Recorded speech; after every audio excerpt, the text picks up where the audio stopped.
Hello everyone and welcome for another video of Love and Wargames. In this video we will make a battle 1 versus 1, 1500 points for each fleet. We'll have the Alliance played by Steve and I will play for the first time the Sultanate. This should be quite interesting. As you can see behind me there is another game going on that will not be recorded. It's some Empire against some Prussians. We can have a quick look on the table just before we start this one just to show you the beautiful miniatures. But here for this battle we are going to play for this narrative campaign, so it's still in the tropical islands in southern Australia, and we're going to play the salvage right missions. Before we take a look at all the narrative context of the battle and the list, let's first take a look at what is going on behind. To show you the nice battle that will happen here, you might hear a little bit in the background what is going on. We have the Empire with this absolutely massive Achiman ship. I wanted to show you how big it is, and they are playing against the newly painted Imperium Prussians of Zongo, and you should see these fleets soon on the channel, hopefully, but for now they're going to be playing to each other. We'll still tell you at the end of the video who won. Since the discovery of the archipelago Omega, only fleets with access to the vortex, or that were in the area by chance, could compete to establish foothold. Now, with the appearance of the archipelago becoming widespread news, all the great powers converged there in order to take control of this strategic asset. The fastest one to react, as always, were the sailors of the Sultanate. Luckily for them, Archipelago Omega was not that far from Antarctica, where the second largest naval base of the Praetorian Guard was located. The Praetorian Guard was an elite force dedicated to the order, composed of fleets from the Sultanate zealots, from Covenant militants, as well as Imperial Teutonic Knights, all united for the glory of the mysterious order. Thanks to portal technology, a flotilla arrived fast from the south of the Archipelago Omega, filled with troops, materials, and anything needed to establish a foothold. The incursion was detected by the British-Canadian defenders of Task Force Mordred, as well as the Alliance Armada of Admiral Salazar. With Task Force Mordred devastated since their defeat against the Alliance, and still waiting for reinforcement, it was the Alliance that sent a large interception force against the Praetorian Guard. With a SUSA fleet led by a Virginia-class battleship and spearheaded by 3 Chevalier cruisers, as well as an Italian detachment commanded from a Mars heavy battleship, and including 2 Spada heavy cruisers, Salazar was confident that his force would rout the Sultanate Navy. Indeed, in front of the Alliance were mostly ships of supply and repairs. A Topkapi carrier, filled with troops, was accompanied by an Aydin supply ship. A Mehmed command battlecruiser sailed alongside a Konya repair ship. Only the upgunned Anatolia battlecruiser and its escort flotilla seemed ready to put up a serious fight.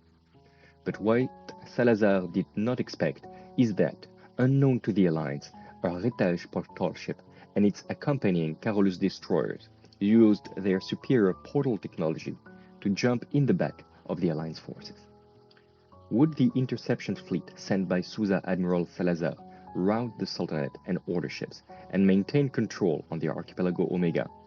Or would the Praetorian Guard manage to push back the Alliance and to establish a stronghold near the heart of Vortex Omega? This is what we're going to see right now, but before we have a look at the first turn, let's first have a look at the deployments and what both these fleets look like on the table. Salut tout le monde. Alors aujourd'hui on est sur du tankiness vénère tankiness. Donc pour le coup on est sur une liste alliance SUSA et italien. Et du coup là au total on a quelque chose comme 14 Hitlands. La finesse. Donc pour le coup on est sur pour le côté SUSA on va avoir un Virginia qui est à la fois escorté par 3 tokens d'escorte. Donc il est escorted units, plus avec derrière 4 Springfield qui viennent rejoindre un petit peu le pack. Ça fait un gros sac à poing, mais c'est pas mal. C'est très tanky, avec du coup la capacité à pouvoir lancer 3 token de... J'ai un trou, je crois que c'est les Terminator Assault. Terminator Assault, oui, exact. Donc ça c'est gentil. On a derrière une unité de chevaliers qui a été gentiment prêtée par l'Alliance et qui vient rejoindre la flotte SUSA, avec double lance chacun, et des petits lance-torpilles sur le côté. Voilà, que de l'amour. Et pour finir, les petits Italiens. Alors forcément, qui dit Italien dit forcément un bon Mars, parce que ça repart. Avec par-dessus une unité de petits tokens d'escorte, les fameux petits tokens d'escorte de l'Alliance, avec derrière 4 Cestus et 2 Spata, parce que j'avais envie de voir ce que ça donne au niveau des double lance plus le lance torpille. On va voir un petit peu, et puis voilà pour moi. And on my side, there is going to be the Sultanate list. It's the first time we bring out the Praetorian Guard, and I'm quite excited to see what they will do. First, I have the Topkapi here, leading a Turkish support battle fleet with an Aydin, giving me logistical support and a few other things like supply depot and stuff. This guy can drop portals and can send its SRS token, 8 SRS token, through a portal. So it's a huge range, and luckily, because he redeployed very far from me. I also have the Valid Kosem here, giving me Fortunes of War, Focused Gunnery, and Sharpshooter. So this guy can pack a punch. It has 4th Escort token, which might be good because they're only going to be in range of the torpedoes for a little bit. I have in a strategic reserve, and that was a good decision to make, I think, the Retage portal ship. Strategic reserve means that they will come at turn 2, but anyway, on turn 1, they would not be able to do anything significant. Worse, they might not even have had anybody in range if I had deployed them a little bit more conservatively.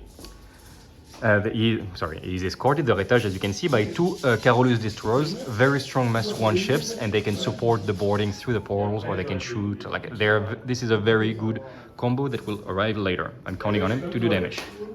And finally, I have a Hurem Grand Cruiser with Konya.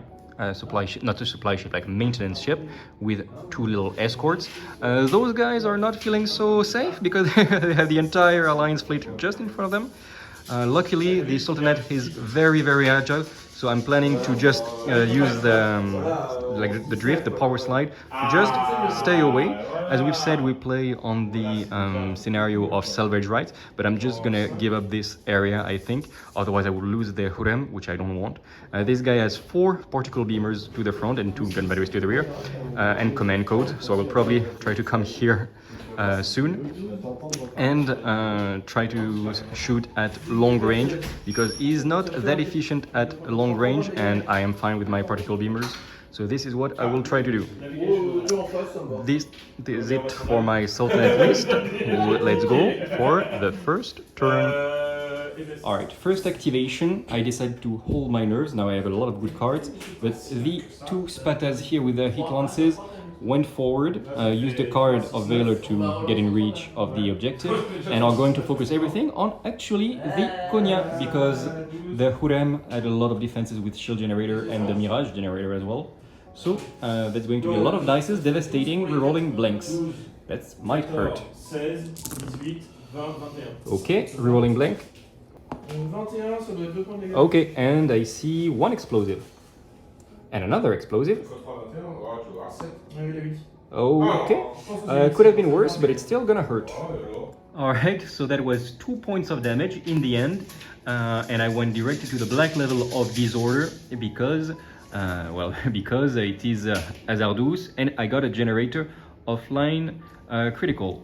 Now it's gonna be my turn, and I think I know who I'm going to get out of harm's way. Alright, my turn, I activated these guys. They power slided out of harm's way for now, and they're not getting any closer. I am at long range for everything, but I have like rockets and particle beamers. It should be fine. Unfortunately, this guy is at the black level of disorder, so he's not going to be able to link with my Hurem. But basically, I'm going to shoot everything on this Spata on the left. I will not show every roll because it's gonna be like a lot of different weapons, but we will see at the end. Let's remember that I have command code, so if one attack goes bad, I can use it. Okay, I made a great roll with my particle beamer. Okay, they were sustained, but still I made 26 hits with 18 dices. And this meant double citadel, and this guy with the Styrgenium flare is already at 1 whole point left. So we will do all the rest without, but just wanted to show this very good action from the Hurrem. Alright, end of the activation of the Hurrem and the Aydin, the Konya, I need to say the right name.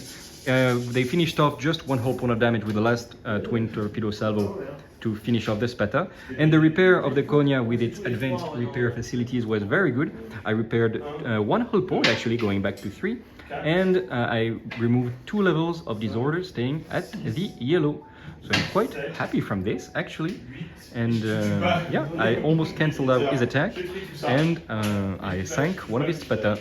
I got lucky. Now let's see what the Alliance does. Now the revenge of the Alliance. The 3 Chevaliers are charging forward. I'm at long range, but they're gonna shoot everything at the Hurrem. It's gonna be a lot of dices. Everything in one attack with coordinated support. That's a lot of dices with devastating, but I have a Mirage Generator, so I'm obscured. And I also reduced by 3 the number of dice because of the shield. Vas-y Steve. Ouyouille. Good that I am obscured. Okay, in the end, the huge attack of the Alliance was 31 hits. So it should be a double citadel, but luckily I have the Oracle Seed construction. So I'm only at 2 whole points from being crippled. But damn, that was powerful. And what else happens for them? I actually didn't roll if I'm supposed to lose one of the Konya, one of the escort skiff because of the double citadel, but on the counter I don't lose because of the little protection guy, and no, unfortunately. So I am going to lose one of these little guys here. Apart from this, I sent all my SRS token to clean this mine, and it was barely enough. So the mine here is gone, and I moved my top captain here closer, so that later on I will be able to be in range of these guys. Now is the turn of the Alliance. Alright, the Mars is charging through. He's going to shoot everything at the Hurrem. He tried to use heavy firepower, but I countered with Fortunes of War, and is leaking everything in one big coordinated support attack with all the torpedoes and stuff. That is going to be, after the shield generator, 10 dices. And I am obscured because of the Mirage Generator. Let's have a roll. Yeah, but that's going to be some damages. Good that I am obscured, and one thing, I gained back 1 whole point because of a Valor card. That is still going to be enough damage. I think it might even be a Citadel. Okay, it's not going to be a Citadel, but it's going to be 1 whole point of damage. Alright. The Virginia went closer and is staying hidden because he probably wants to use his Terminator Assault before using all his firepower. So for now we were hidden. I sent some torpedoes doing nothing obviously because he had a lot of defenses. And now the big roll that we all await. Will the Retage arrive on the first turn anywhere on the table? So probably somewhere here. I'm really hoping for an explosive. Let's go. Oh putain, je... Oh oui. Alors, the Retage is coming from the first turn. Okay, the Retage is in the place. I'm very happy. It was a lot of maneuvering to put every inches of movement in the place. This way I will be able to use my Helios Blast in the middle. I will touch all the Springfields and the Columbia as well. The objective is to sink all the Springfields in one go. The twin Judgment Lances are going to go on this Chevalier on the right. He is going to be obscured, which is sad, but okay. The twin torpedoes, heavy torpedoes, are also going on the same Chevalier. Those don't care about being obscured. All the broadsides, heavy broadside from the Retage and two normal from the Carolus, are going on the Columbia. And finally, the 2 Judgment Lances from those Carolus are gonna try to sink one of the Chestus. I have 1 command reroll from my support Turkish battle fleet. I'm gonna start with the Helios Blast, 18 dices, because this is the important one and the one I will reroll if it goes bad. I'm looking for at least 11 dices, 11 hits to sink all the Springfields. Yeah, that's gonna be a full reroll. Alright, full reroll, I'm hoping for much better. It is going to be better. I have 1 this one is... Tu m'autorises là, Vol? Il est entre les deux? Merci. Donc, hop, and 1 explosive. and it's gonna be one additional hit. Let's see if I do sink the Springfields. Okay, the Retage did clean good. We summed up everything. The Helios did kill all the Springfields and did some damage on the Virginia, which is now at the yellow level of disorder. Back there, this poor Chevalier is crippled and at the black level of disorder. He has 2 hull points left. I did 1 hull point of damage also on the Chestus, and the heavy broadside and everything did quite some damage more on the Virginia, doing navigation lock. Finally, I'm going to do a boarding with 20 dices and elite crew, thanks to the very good boarding capacity of the Cortarolis, and he has 27 dices in defense. Let's see how it goes. Okay, so the boarding did not go as planned. I did 29 hits, and with his defenses he managed to get 29 defenses as well, because of this card that allows to reroll any dice. So in the French community we play it as you can roll your dice and then you choose exactly the dices that you want to reroll, which means it's very strong, but apparently it's how it's played, and it's a very good card, and he played it well. So he's going to be at the red level of disorder, and I'm going to go at the yellow level of disorder, thanks to all of this. And that is going to be the end for my Sultanate for this first turn. It's the end of the first turn, and it started with a large aggression of the Alliance, but now the Sultanate is back on track. So what happened? As we said, the boarding did not go well. The Chestus came here and did some damage, not managing to kill these guys because he had another full reroll, but this time I countered because I remember that I can do countering these reroll cards with Fortunes of War. That is the end. We did some reparations. He lost 2 hull points repairing his critical and his yellow level. And I did not lose my hull point for going to the yellow level of disorder with the Hurem because of Ikili hull, transforming any hits, even single hits, in explosives for this.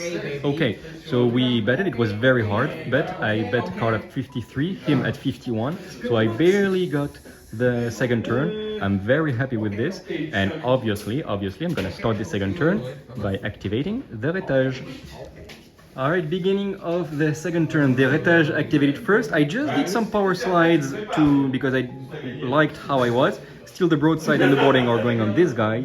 However, I started to put some portals. Unfortunately, they're not finished painting yet, so I'm just using those. I put one here that will stay there after the attack. It will help for the aircraft being sent around. And this, I'm gonna shoot through this. And I'm gonna make a blast Helios template there. All the torpedoes and judgment lances are also going there, and finally some lances are going to try to finish off those guys. That is going to be it. We will meet before the boarding, but after the shooting, to see what happened. Okay, we interrupt this sequence because the first thing I did was the Helios blast, and with 18 dices I did 37 hits. Like, what the hell? First I launched 18 dices, I did 8 explosives, and then I launched 8 explosives and another 4 explosives. Like, what the hell? These guys are gonna, like, this guy's dead, and those guys are really not, maybe they are one shot, like, very close. Plus there's gonna be, like, judgment lances and stuff, but just, like, it's so, like, what the hell? What the hell? I have the power of the order with me. Oh my god. Alright. Okay.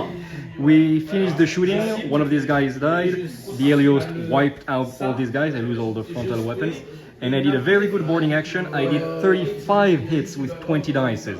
With a lot of explosions. Like, I'm like I really have the gods with me on this game. He used a card, a valor card, so all the explosive for the defenses will count as 2 success, and we will see he still has a good defense, but the broadside did give him -2 citadels, so it will be very tough. We'll see what's gonna happen. The Virginia crew is trying to survive from the boarding of all the Cortarolis. Let's see. And it seems like a fine defense roll. After the boarding, it was actually a carnage roll, so a lot of things happened. He lost a lot of hull points. He has 1 hull point left of Virginia, but there was an explosion. So the Carolus here did get some damage as well. I didn't roll, but the Retage is going to try to repair himself here. And yep, goes off. And I actually used the best card that I was keeping from the first turn for double activation. I will see if I can use the Anatolia to finish off the Virginia, because until I kill him off, this guy can shoot at full potential, so the Retage might not appreciate at all. If I can, good, otherwise I will use the aircraft to do some shenanigans. Alright, actually I decided not to go with the Anatolia because I could not get a line of sight on the Virginia, so, well, the Retage will suffer what he will suffer, but he already paid himself back way enough. I actually moved the Hurrem and the Konya, staying just far enough so I can shoot on the Spatha. I used heavy firepower for the particle beamer, it will give me +4 dice, and everything will go on this heavy cruiser, which is very threatening. And yeah, the Retage might die, but such is the life.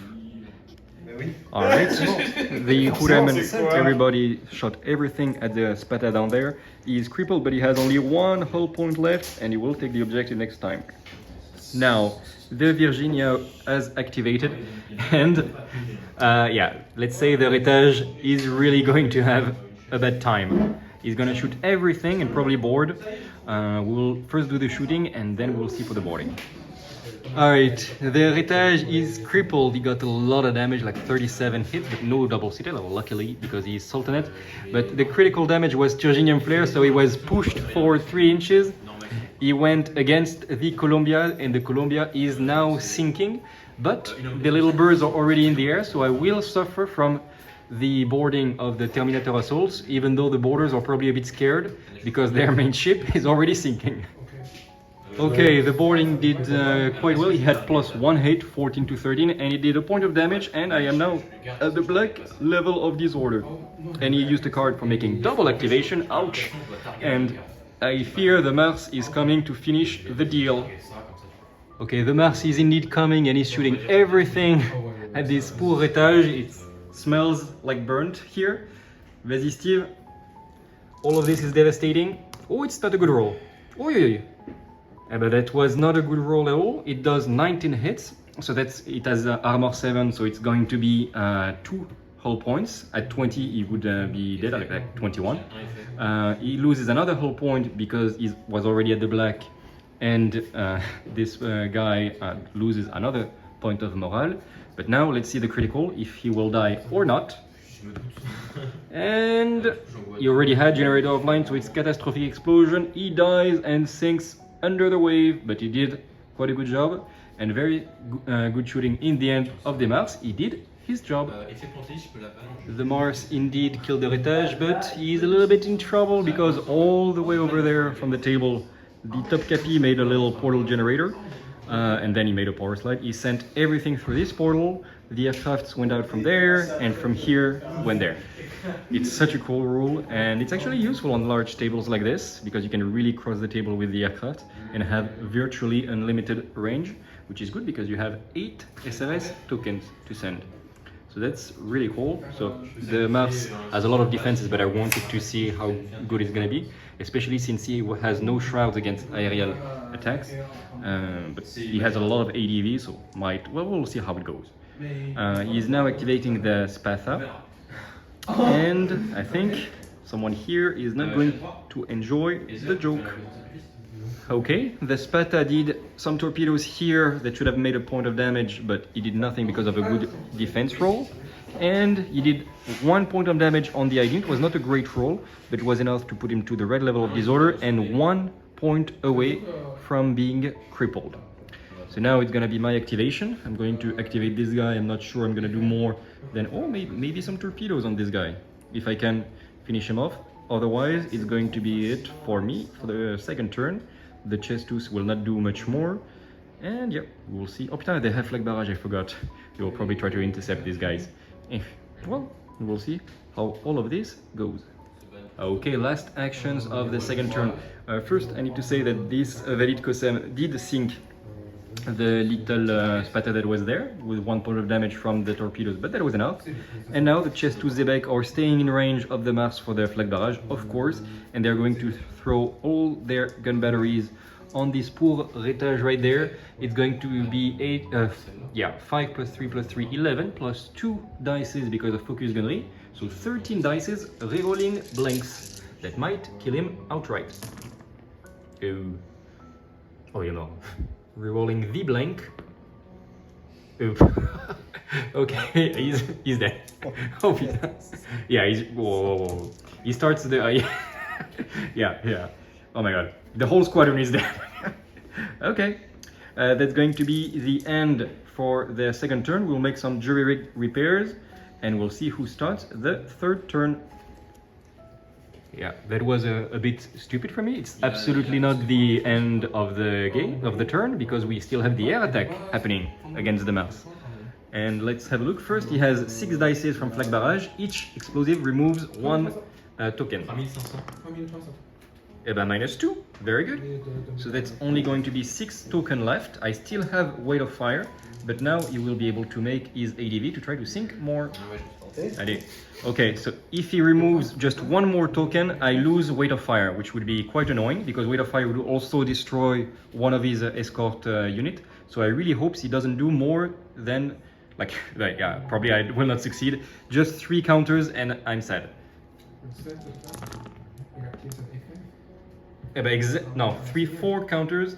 It means 1 SRS token down, so I have only 5 left, which is still going to be 15 dices, but unfortunately I will not have Weight of Fire. Alright, 15 dices, I ignore the Shroud. Not bad. Not bad at all.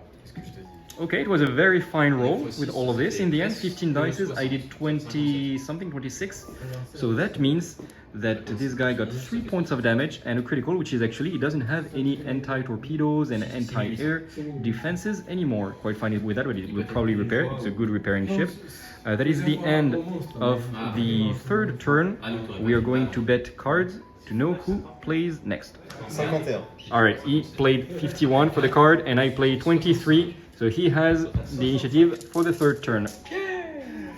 There is no emergency repairs that we are doing. Let's go directly for the first activation of the third turn.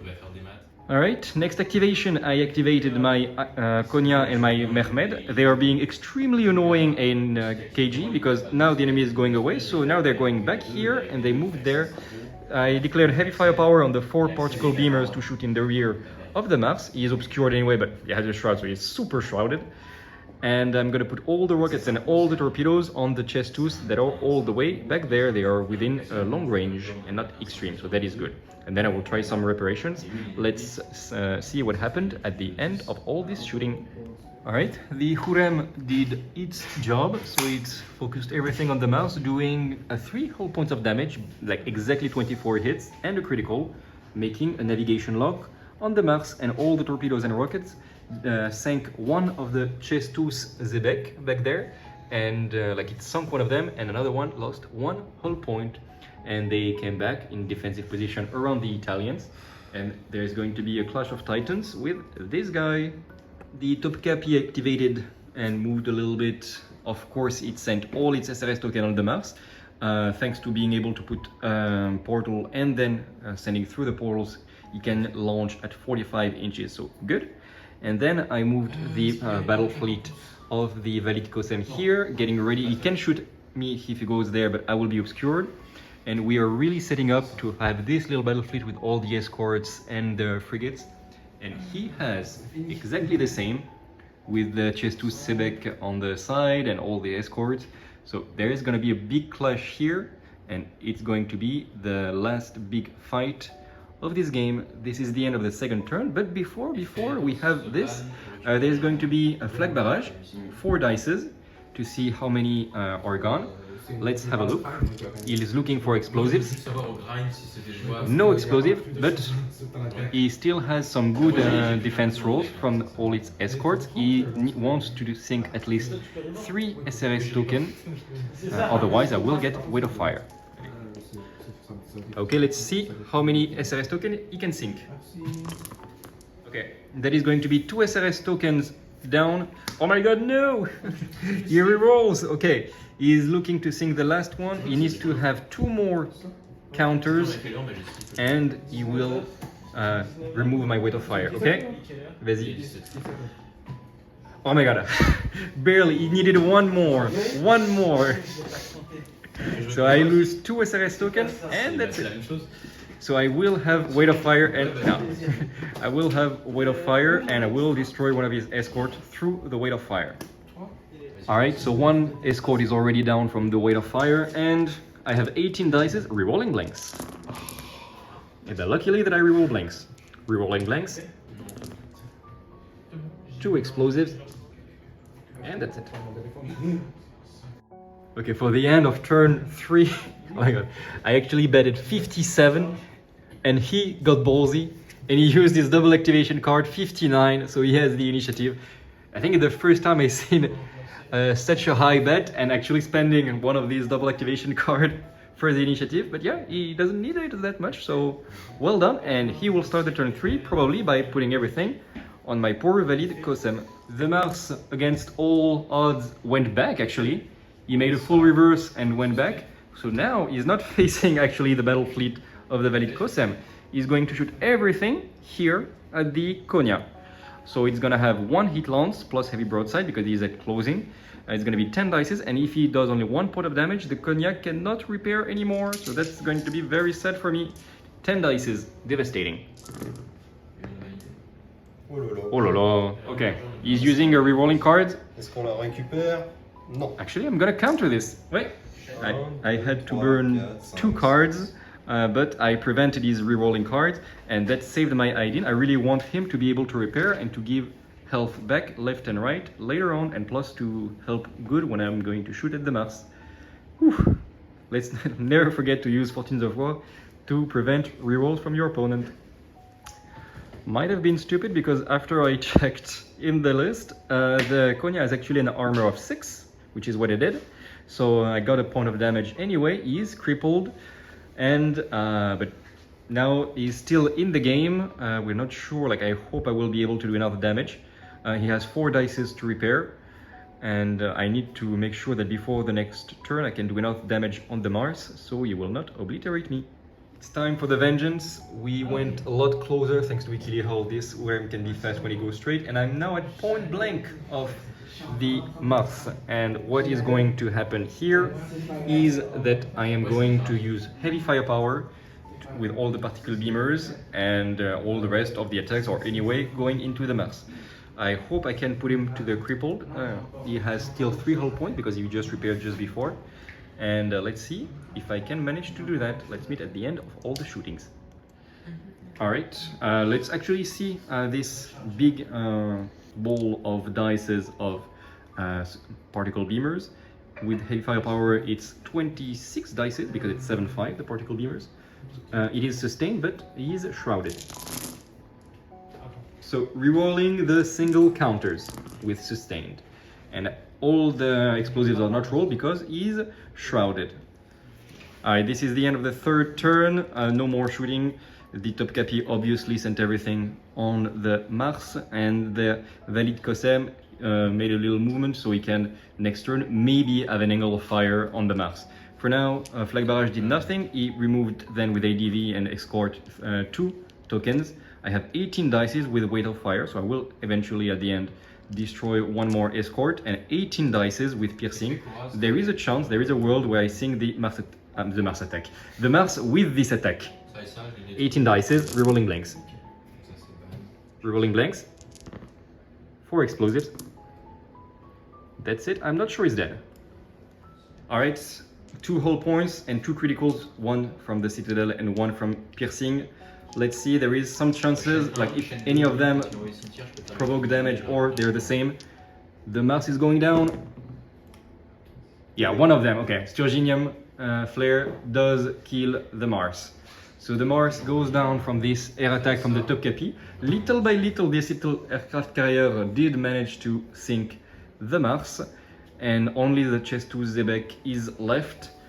That's going to be the end of the game. Victory of the Sultanate, and we're going straight, no, first we're going to see the consequences for the narrative campaign, and then we are meeting for the debriefing. The battle was a huge victory for the Praetorian Guard. Thanks to the sacrifice of the portal ship and its escort, who devastated the interception fleet, the entire Alliance interception force had been destroyed, minus a surviving frigate fleeing back.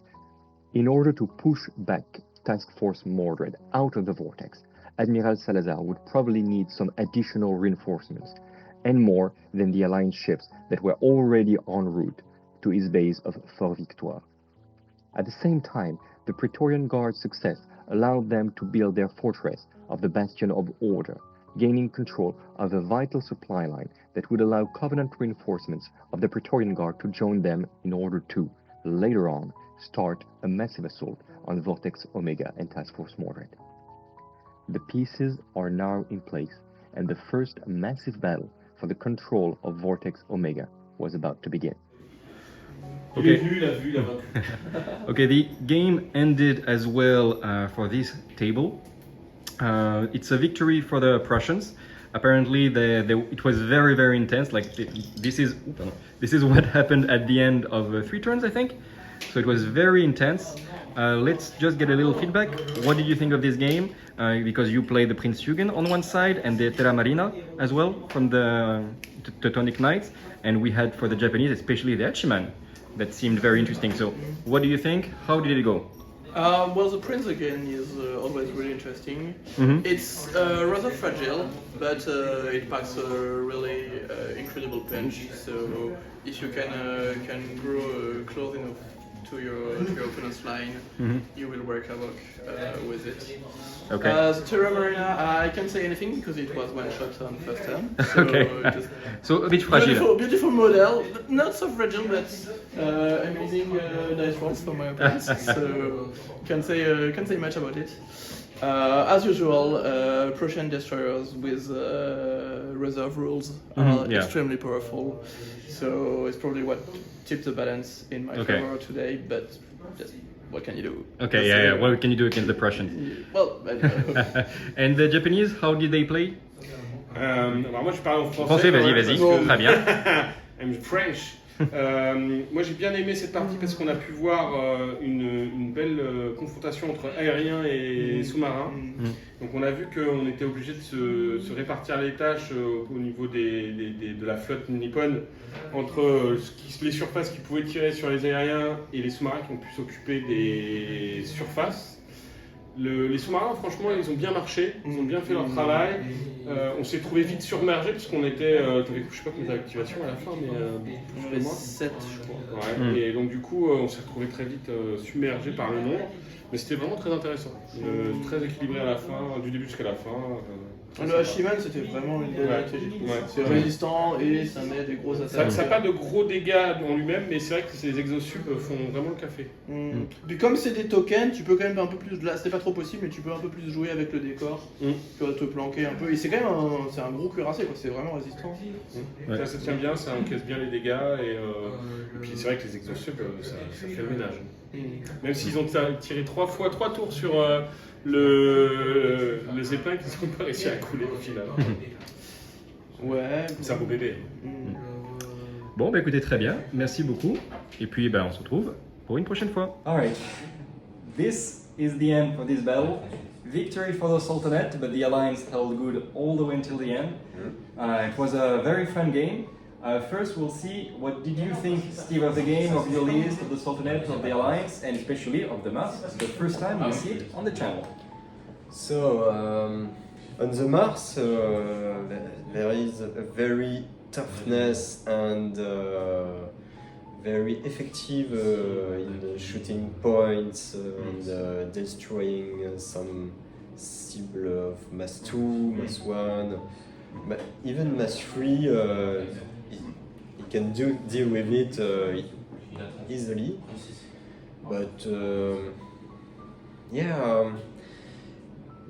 these new ships Italians are very, very impressive in terms of navigation and moving through the islands and still shooting good. Yes. Yeah, they shot very good.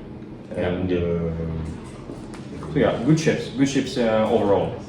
They're very tough. Like as you've seen, the Alliance list was very built for holding good. There were a few like glass cannon ships, like the Chevalier, And as you've seen, we did a completely out of statistics roll that with the blast killed all of the Chevaliers. This was extremely lucky. 2 lucky rolls for the Elios blast. One where he wipes out the Springfield, supposed to happen, yes. The one where he wipes out the entire Chevalier is like, this is not supposed to happen, like at all. So this was a lot of luck, and this is why the Alliance list felt like it ran out of breath during the second turn, because otherwise the battle would have been quite different. I did have some more units in reserve, especially the Valid Kosem that did almost nothing from the game. But if the Chevalier were there, there would have been this big fight and clash in the middle of the map, for sure. Ah yes, and what I like especially it's the capacity of redeploy Oh yeah, the entirety of Italians. Yeah, that is why the Valid Kosem did nothing. He was supposed to have people in front of him, and then they all redeployed on the other side. This really changed like the physiognomy of the game, because I had this big unit that was supposed to be very impressive with focused gunnery, a lot of weapons, a lot of escorts, a sharpshooter, and they sent like 2 torpedoes from the entire game. And this is thanks to the Italians' capacity of redeploying. We know that Shadowhunter is really good, but when you compare, like you've seen how he deployed like really on the border before redeploying, like all of these Italian units were touching the side of the board, and this allows him to redeploy pretty much however he wants, because no matter where he moves, he will get closer to an enemy unit. It was a battle of line. Yeah, it was a Congo line at the side. And after it was flank attack. Yeah, it was absolutely. He went all on one flank, and also this was the kind of like weakness. It's like when he went all on one flank, everything was packed. So for the blast, the Helio blast of Heritage, it was really easy to just put the template like, okay, all these guys. That was very good. Also, one thing that really impacted the game was Heritage coming on the first turn. This really helped, because I could make this double activation end of turn 1 and beginning of turn 2, and this is how in 2 activations, I wiped out the Springfields of Chevalier, killed a few Chestus Zebex, really highly damaged the Virginia. Such a good ships. Yeah, extremely efficient. I didn't make such a big use of portals with Vital, but it didn't need this with Strategic Reserve. Last thing that I think your list liked was Fortunes of War. Oh yeah. This was very impactful, because I had like 2 sources of Fortunes of War in my list, and he had none, so I didn't even have to care about my cards. I was like, yeah, I'm doing like a heavy firepower with this, whatever. I'm doing like all my capacities, I could do them however I want. And him, when he really needed some rerolls, I could just say like, no, you're not rerolling, not this time. And he couldn't do the same against me. So Fortunes of War is very important. I think like the Alliance is a bit lacking in this. The Alliance, from what I remember, they only have Saint-Michel, which is a terrible ship. Like, it's beautiful, but it's a terrible ship in terms of war. It melts so fast. It's very vulnerable. So it's a little bit sad for the French. They have to go to pick up some mercenaries, like the Nautilus, for example, for the Girls on Life. But when you want to play pure Alliance, it's a little bit hard to have access to Fortunes of War. So this is one part where it's a little bit hard for them. But it's the beauty of the game. Yeah. For the Sultanate, first time I played them, I'm extremely impressed by how powerful they can be. I had a talk, thanks to you've seen the Orbat review we did some time ago with a Sultanate expert, and I tried to play according to what he taught me. So keeping my ships at the range where the enemy does not want me to be, especially with the Hurem, and it's such an annoying. This between power slides, so you really stay away from the enemy as much as you want, and you keep shooting at your perfect range. It's such an annoyance. It's very, very enjoyable to play with it, because you can really go however you want. Yeah, I'm power sliding this.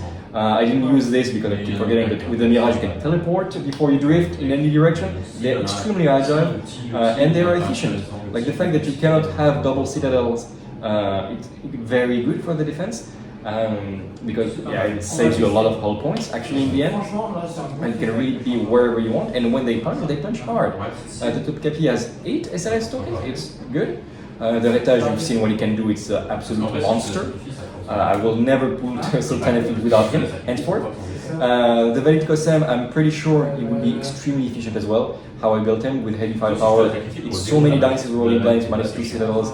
It's a lot, so he would have done a lot of damage. And the Hurem, as we've seen, but the Mehmed as well, which is a lighter version, both of them with particle beamers. You keep them at 30 inches, and they can stay at 30 inches easily. They do a lot of damage with Mirage and Shield. Like, good luck taking care of them. So very Beautiful ships and Yeah, they look so good. That's true. so spiritual ships, Yeah. faction, and some sort of that. Yeah, absolutely. Very happy of the Sultanate. We're trying to mix the fleets and change every game, so you will not see the Sultanate back for a little bit because we have the new empire to bring, like the Japanese. We have the new Crown Air Fleet with the Avalon and the Gloriana and the Prussians. Like, well, we have too many things to bring, so we will make a little pause for the Sultanate. But next time you will see them, they will be accompanied by the Egyptians. Yeah. So we hope you enjoyed this video. If you did, please give us thumbs up. It really helps. You can also type us a comment to tell us if you liked, what you didn't like. It also really helps and it makes us very happy to read this. And until the next video, take care of yourself and remember to keep spreading the love all around. Bye!